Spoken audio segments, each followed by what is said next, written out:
এটি কি মার্কেট? এই যে বলছে শুক্রবারে যে হাট, এটি হাট? ওই বিল্ডিং।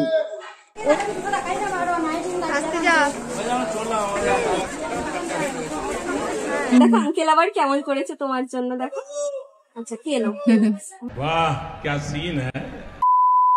নমস্কার আমার প্রিয় বন্ধুরা, কেমন আছো সবাই? আশা করি তোমরা সবাই খুব ভালো আছো। হ্যাঁ, আমি একটু খারাপ ছিলাম, তাই তোমাদের সাথে এতদিন বকবক করতে পারিনি। আর তোমাদের সাথে বকবক না করে আমি তো একদম হাঁপিয়ে উঠেছিলাম। তাই আজ যখন একটু সুস্থ হয়ে গেছি, চলে এসেছি আবার তোমাদের সাথে বকবক করতে। তো চলো আজকের ব্লগটা শুরু করা যাক। এনজয় করো আমার ব্লগটা। সকাল 9:30 মতো বাজছিল, কিন্তু রোদ্দুর দেখে মনে হচ্ছিল দুপুর 12টা বাজছে। বোনটি আর থাকবে না, কারণ তার কলেজ খুলে দিয়েছে, তাই তাকে বাড়ি ফিরে যেতেই হবে। তাই বাড়ির পথে তাকে কিছুটা এগিয়ে দিতে আমরা যাচ্ছিলাম।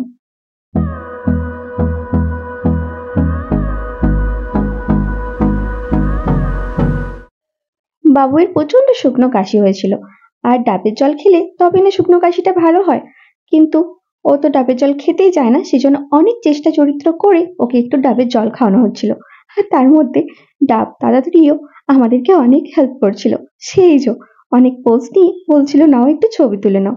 তো এখন আমরা বাসের জন্য ওয়েট করছিলাম, তাই ভাবলাম ওকে একটু ডাব খাইয়ে দিই। আমরা বাস ধরে চলে যাব সোজা নবাবহাট স্টেশনে। বাস স্টপে গিয়ে ওখানে আবার একটা আমার বাড়ির জন্য একদম ডাইরেক্ট বাস ধরে দেবো ওকে, ও তারপর পৌঁছে যাবে। তো এখন আমরা বাস ধরে চলে এসেছি নবাবহাট স্টেশনে, আর ওকে ডাইরেক্ট বাসে চাপিয়েও দিয়েছি। তো এখানে আমি শুনেছিলাম যে প্রতি শুক্রবার এই বাস স্টপে নাকি একটি মার্কেট বসে। তো সেই মার্কেটটিতে নাকি সব রকমের জিনিস পাওয়া যায় খুব সস্তায়, কিন্তু কোনোদিনই আসার সুযোগ হয়ে ওঠেনি।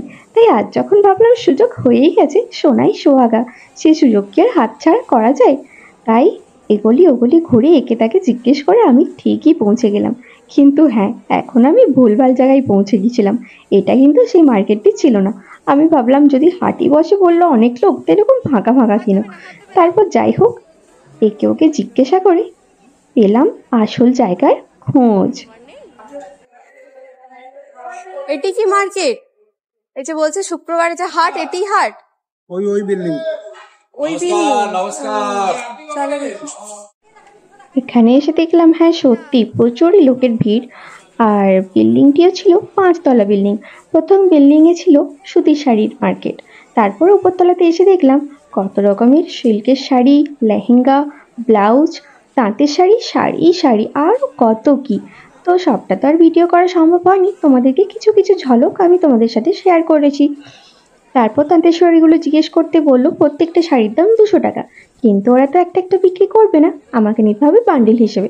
তার মানে এই মার্কেটটিতে যারা অনেক জিনিস একসাথে কিনবে বা কিনে নিয়ে গিয়ে বিক্রি করে, তাদের জন্য মার্কেটটি ভালো। কিন্তু এরকম ঘুরতে ঘুরতে আমি একটি ফ্রকের দোকানে গিয়ে দাঁড়িয়ে পড়েছিলাম, কারণ ফ্রকগুলি আমার দেখে খুবই ভালো লাগছিল। কিন্তু সেই দাদাটিও একটু একটু বিক্রি করবে না। কিন্তু বাবুই যখন অনেক বায়না করেছিল, তখন আমাদের দুজনকে দুটি ফ্রক দিয়েছিল। তো আমি কি কিনেছিলাম এখান থেকে তোমাদেরকে অবশ্যই আমি নেক্সট ব্লগে দেখাচ্ছি। আজকের এই মতোই, আর কিছু না, এই ব্লগে আমার এটাই ছিল। তো ব্লগটা তোমাদের কেমন লাগলো অবশ্যই আমাকে একটা কমেন্ট করে জানাবে। আর চলো আমরা এখন বাড়ি ফিরে যাই, আর দেখা হচ্ছে খুব শিগগির নেক্সট একটা ব্লগে। ততক্ষণ সবাই সুস্থ থেকো, ভালো থেকো, আর খুব খুব আনন্দ থেকো। আর হ্যাঁ, আমি তো একটু খারাপ হয়ে গেছি, আমার গালগুলো দেখে বুঝতেই পারছো যে গালগুলো এখনো কত খোলা, আমার একটু মামস হয়ে গেছিল। তো চলো বন্ধুরা, আজকের মতো এখানেই, টাটা।